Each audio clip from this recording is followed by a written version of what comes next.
Hi there, my name's Vince. I'm a composer based in the UK. I'm probably best known for my video games work like Jurassic World Aftermath and Shadow Point, and in this video I'll be discussing my orchestral score for the latest TV ad from ASDA, the UK supermarket chain, which I had the privilege of working on last month. I'll be showing you some of the ideas behind the melody, the harmony, the structure, some of the samples and orchestration, and also some of the alternative versions we went through before settling on the final piece. So without further ado, here's the track.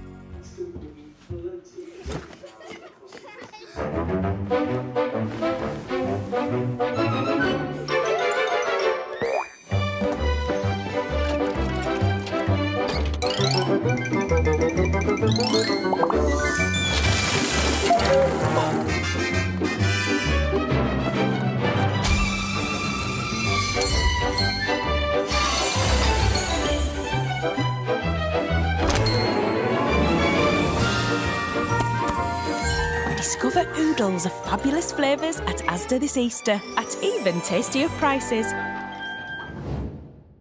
So it's a great little piece, really up my street musically, very kind of whimsical, has that sort of vintage orchestral feel. Let's just play through the ad once more and I'll do a little musical commentary over the top so that you can hear some of the structural elements of the piece. So first off we have silence, which is actually quite unusual. I think this might be the first ad that I've worked on where we've used silence very prominently at the start like that. I think it works really well to just bring out the contrast between the real world and the fantasy world that we're about to enter. Then we have our intro. First half of the melody. Second half of the melody, so it's like a call and response kind of thing. Repeat. Variation on the second half of the melody, and there's a slightly floaty moment there with the book. Sneaky 2/4 bar in there.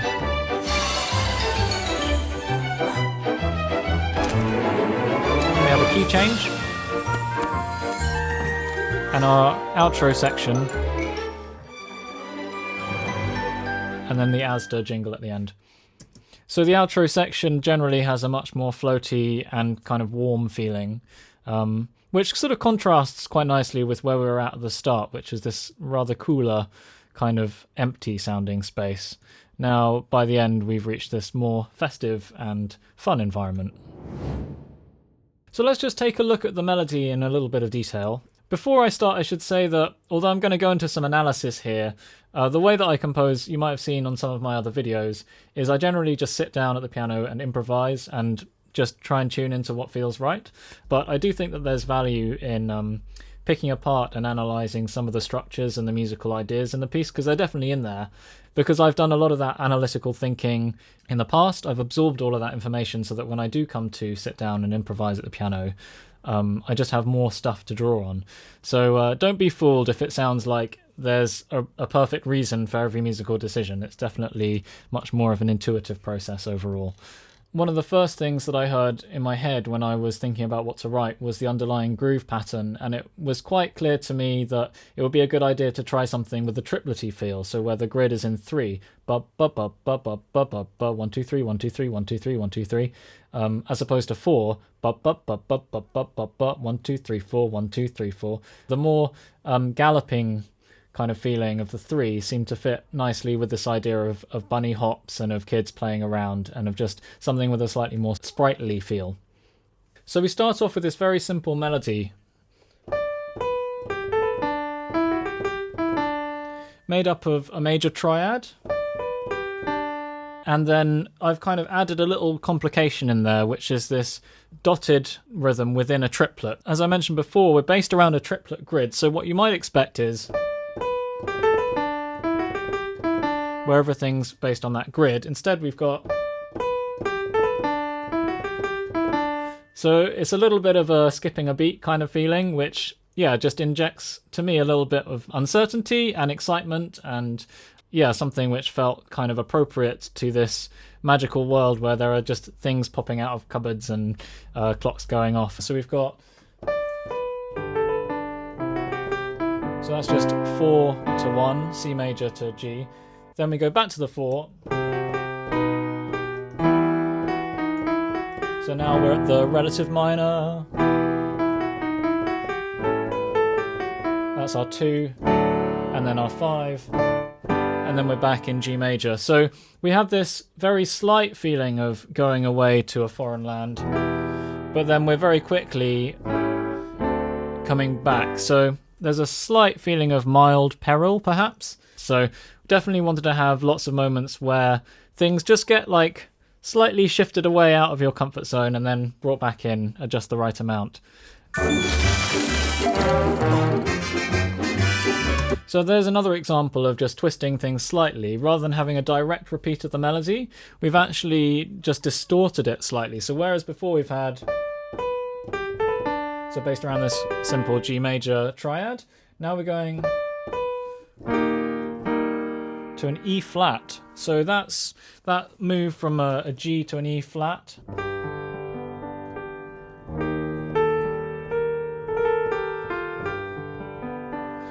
Has quite a fantasy feel to it, and it just kind of kicks you out for a moment from your home key. You're like, oh, this is normal, and then whoa, kind of just like moment of surprise. But then very quickly you're back in again. So the way we get back in is via, rather than the standard dominant chord, which would be a D7, we're going via F, which is also sometimes referred to as a backdoor dominant. So rather than going 2-5-1 as we'd expect, we're going backdoor dominant, in this case F, so a tone below the tonic. And we're going up in semitones from the F below in the bass. So we could have gone G, E flat, D7 to lead us back to the G, but instead we went G, E flat, F sharp something, G. I think I actually used a diminished chord here maybe.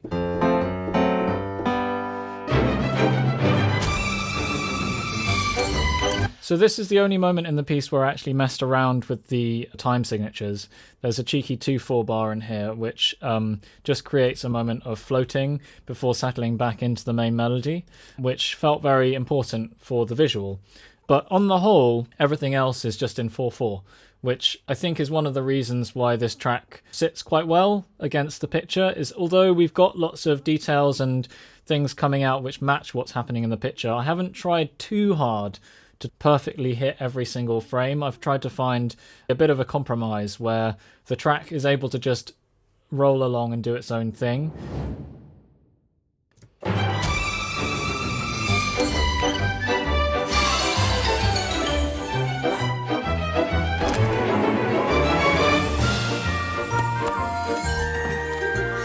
So then we have this move to B flat major at the end, which is a minor third above G. So we're in G major initially. Then we go, whoa, up to B flat major. Well, it's just a great way of creating an upswell of emotion.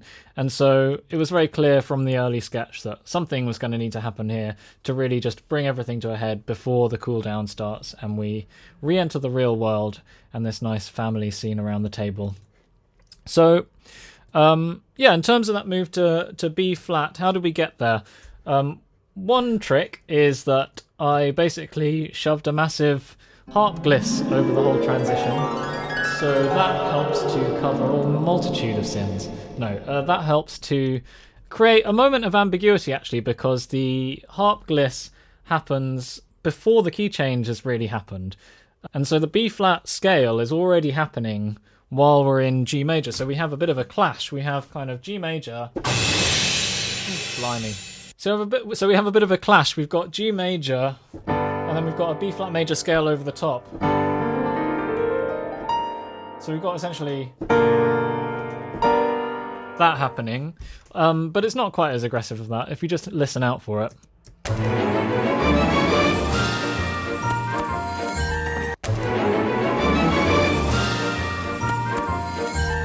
So you can hear how that just creates a kind of a bit of a splash there in terms of the harmonic colours.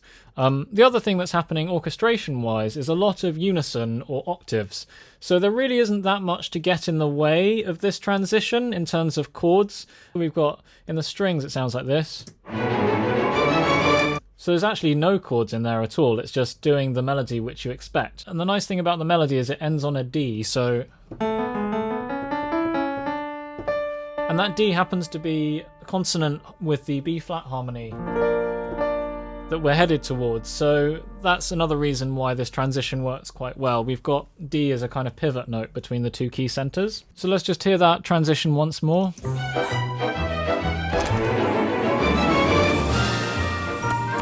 So then, how do we get back to our home key after modulating to B flat major? So one option would be we just don't. We just stay in B flat major all the way through to the end, which in some situations could work. I think personally there's something nice about returning to the home key at the end. Just feels quite neat, feels like this sense of we've been on a journey, we've gone somewhere else, and we've come back to where we started, but with a slightly new perspective kind of vibe. There's also the more practical consideration that in TV advertising, often, even if it's not the initial plan, I'll be requested to create 30-second, 15-second, 10-second cut downs. It can get a little bit fiddly if you finish the piece in a different key to the one that you started in. So that was another consideration. So how do we get from B flat back to G? Well, in my case, in this piece, I took advantage of this moment here with the shot of the table. We've got this sort of upward motion in the camera, and I matched that with some upward motion in the chords, actually rising by tone. So we're in B flat now, and then we go up to C, and then we go up to D. So we're just rising by tones. We've got this kind of thing, which feels quite, film scorey. And then that D leads us quite nicely back to our home key of G. So that's how we got there.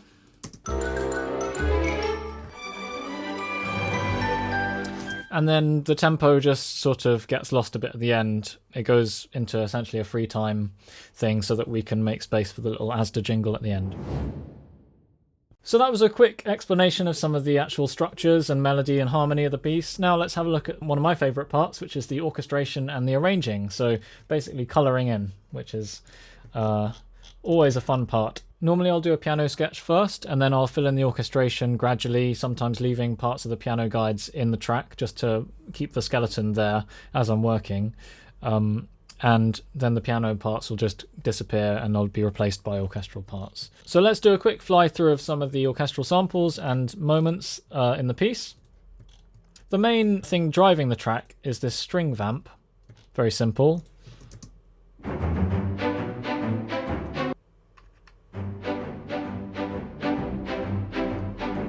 And so for that I'm using the Cinematic Studio Strings staccatos. For this we've got lots of different options for the length of the staccato notes. So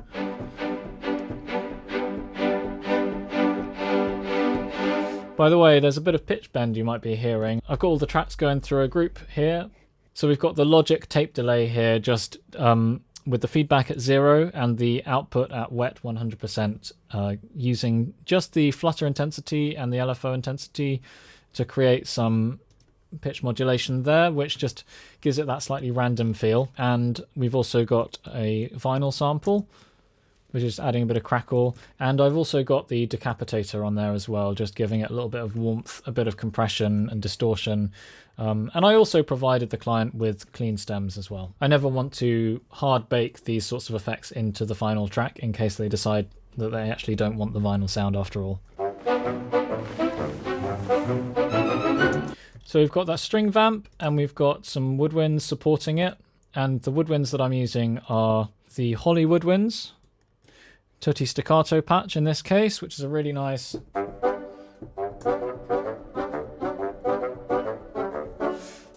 simple woodwind patch, which covers a bunch of different instruments in a single patch, just with a really light, tight staccato. So we've got that at various points. And then also in the woodwinds, we've got this bassoon feature during the crumpets section. For those of you not in the UK, crumpets are small griddle breads made from an unsweetened batter of water, flour and yeast.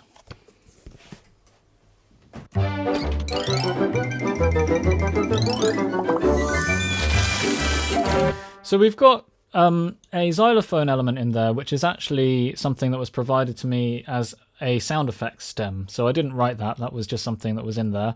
In addition, we've got this nice dance happening between the piccolo and the bassoon here. So let's just have a listen to that in isolation.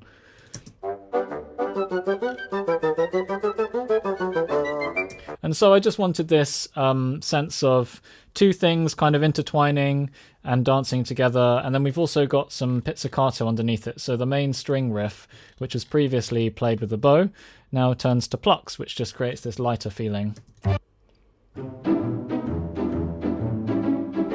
So all together it sounds like this.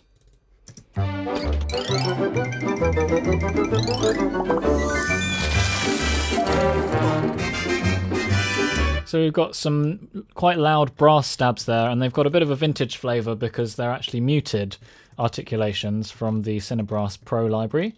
This is just one of my favourite sounds in this vintage orchestral world, and in general is something that's associated with big band jazz as well. This sound of multiple voices, whether it's saxes or trumpets or trombones, playing together in close harmony, and a very strong melody line, but then all the harmony kind of being filled out underneath.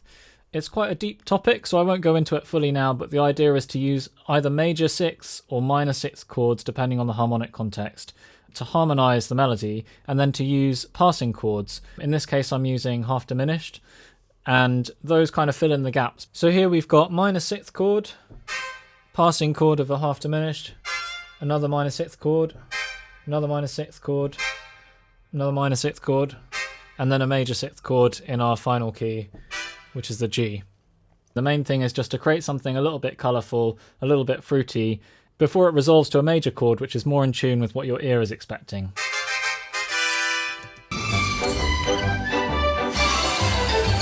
So we've got all of these lovely kind of stop motion-esque eggs coming out of the fireplace here. And so having the hard mallet sounds there just gives that almost a sense of them clacking together.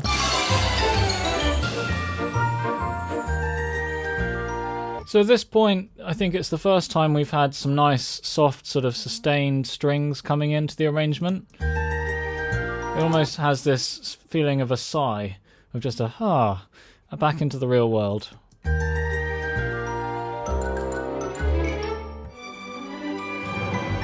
And similarly, some sustained strings at the end, which just give it that sense of peace at the end. One of the other features of the string part, which I quite like, is this use of tremolos, especially towards the end, during these riser sections.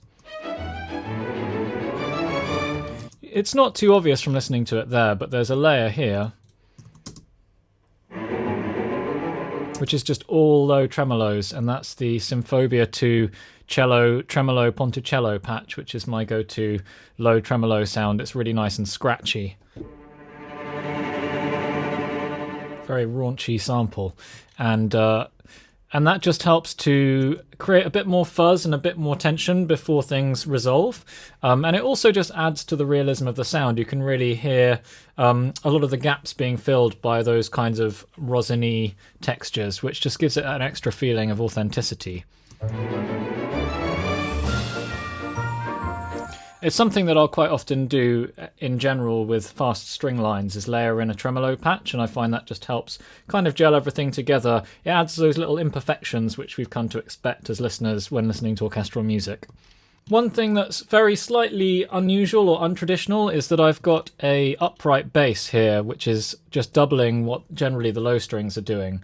The reason I did this is partly just to make it a bit more poppy in terms of the production value, a little bit more beefy in the low end actually. So here's what it sounds like without the upright bass. Just adding that upright bass really creates a bit of extra warmth and weight to the sound.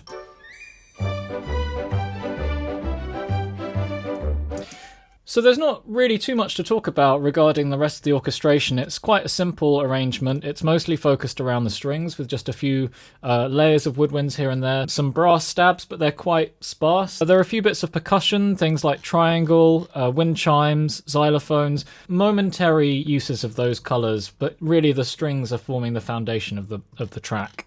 I think that's one of the things that I've learned from looking at professional film scores, is that quite often the parts have a lot of space in them. There isn't a sense that you have to be using everything all of the time. Sometimes there's a danger that you actually clutter the arrangement or dilute the focus of the arrangement by overwriting orchestral parts. So here we are back in Logic, and we've got my initial piano sketch. Let's just have a quick listen.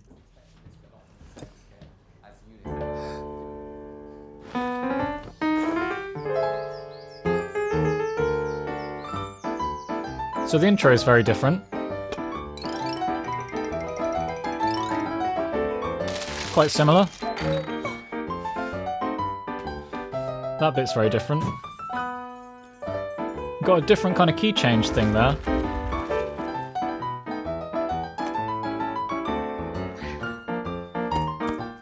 That's pretty much the same. Oodles of fabulous flavours at ASDA this Easter at even tastier prices.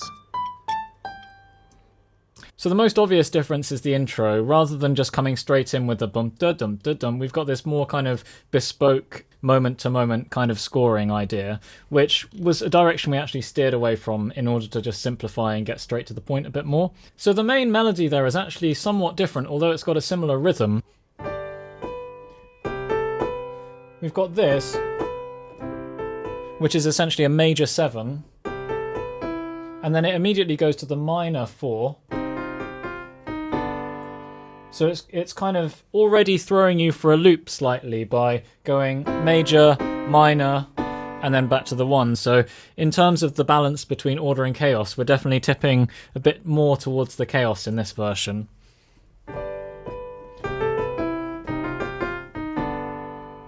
Another difference is the way that I handle the moment with the book. So if we look at that.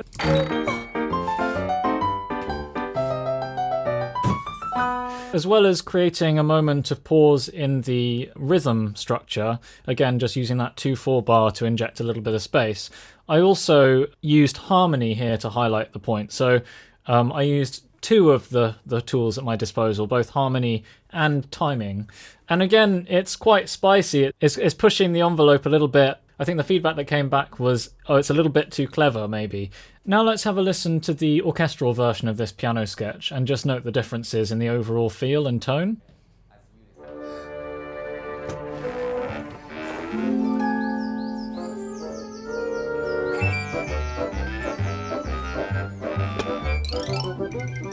So straight away we've got a bass clarinet and a piccolo pairing, playing that slightly darker version of the melody with the more spicy notes.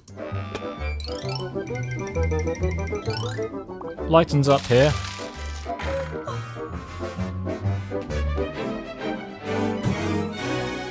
Slightly clever orchestration there, a bit distracting.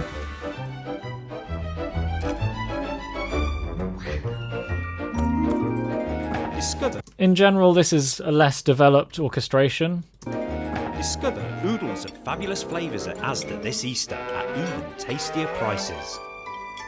Now let's hear my second idea for the intro part of the track, which establishes a rhythm much more early on, like the final version, but does so with a slightly different harmonic choice and a slightly different flavour. Again, the process was definitely one of lightening up the overall tone of the track as we went through back and forth with creative feedback. Let's have a listen.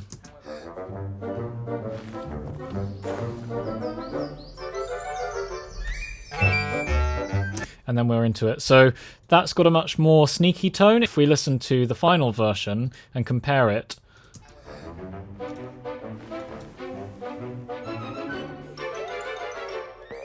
it just establishes that kind of happy, sunny, excitable tone right from the get-go, rather than leaving you with the sense of, oh, I don't know what's coming next. So for me, with this slightly darker flavour, it brings out some of the more mysterious aspects of the set. You know, these kinds of orange lights and the kind of slightly unpredictable, almost slightly madhouse kind of qualities of the environment. Whereas the parts that the client wanted to focus on were more this sense of childlike adventure, you know, and so bringing out elements more like the bunny ears and the rushing around and the smiles on their faces and the kind of cutesy charm of the bunny crumpets and all that kind of stuff. And as another example of what not to do, here's a version where we really attempted to amp up the musical sound effects aspects of the piece. It's also in mono because I was trying to make it sound even more vintage, and so it has this really kind of tightly compressed sort of sound as a result. Let's have a listen.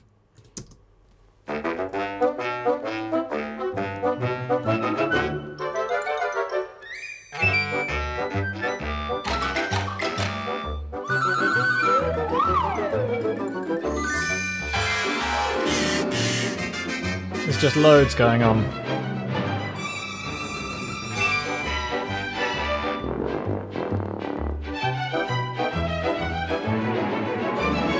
So yeah, just really not a fan of that in the end. We also tried a bunch of different options for the lead instrument, including sax, mallets. We had the bass clarinet and the piccolo in there originally, and that got swapped out for strings in the end, which gave it, again, a much more light feel. So all of that is just to give you a little insight into the process of trying lots of different things out. Once we'd established the general structure, then it was just about playing around, dialing up certain aspects and then dialing them back again. Overall, it was about finding the right tonality and the right intention, and then just really honing into that so that we were just saying one thing. We had one kind of core value that the piece was trying to say, and it was doing so with as much clarity as possible and as free of distraction as possible, while at the same time having a little sprinkling of ear candy and little harmonic shifts and turns and things that ebb and flow along with the action in the picture. So that brings us to the end of the session. Thank you very much for tuning in, and thank you to Soho Music, to ASDA and Havas for giving me permission to make this video. And if you enjoy these kinds of track breakdowns, do check out the rest of the channel, and all that remains to say is thank you very much for your attention, and see you on the next video.